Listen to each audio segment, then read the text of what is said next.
Remand हो गया है मुलजिम का और हम मगविया का 164 का बयान करा रहे हैं।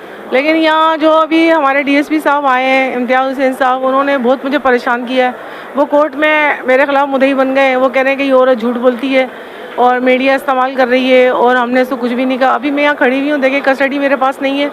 कस्टडी 14 दिन का रिमांड मेरे पास है, लेकिन कस्टडी डीएसपी साहब के और एसआईओ जो हैं वहाँ पे उनके पास है। 2 एसआईओ, 2 इंस्पेक्टर और डीएसपी साहब खुद उसको केस को एसआईओ चला रहे हैं। ठीक है, कोर्ट मुझे सारे ऑर्डर्स करती है, मेरे पास रिमांड की कापियाँ होती हैं, लेकिन मैं कस्टडी से बात नहीं कर सकती, तफ्तीश नहीं कर सकती।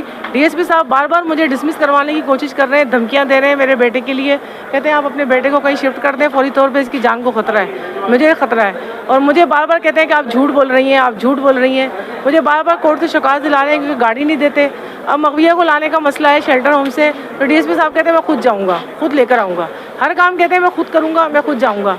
लेकिन बात यह है कि मुझे यहाँ पे फिर ट्रांसफ़र किया जाए, क्योंकि डीएसपी साहब जो है SSOIU के, वो एसपी साहब को, तमाम अफसरान को मिसगाइड कर रहे हैं। और जो काली भेड़ें हैं, जो रिश्वत ले रहे हैं, और जो मुलजिम इतना ख़तरनाक है जिसके लिए हमने सारे सबूत कोर्ट में पेश किए हैं, मुसलसल रिमांड ले रहे हैं उसको डीएसपी साहब बचाने की कोशिश कर रहे हैं पहले दिन से। उसकी वजह से दूसरे अफसरान भी उन्हीं का साथ दे रहे हैं क्योंकि वो सीनियर हैं और उनकी। जी, इस मुलजिम का ये है कि इसका कोई नादरा का रिकॉर्ड नहीं है हमारे पास।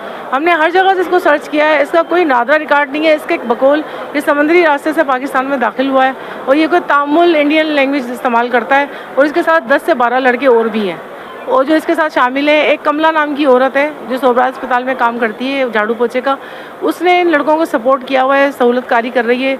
वही इनको वकील हायर करके देती है, मकान किराए पे लेके देती है और उसी के नाम पर ये सिम कार्ड इशू करवाते हैं, मोबाइल वगैरह इस्तेमाल करते हैं।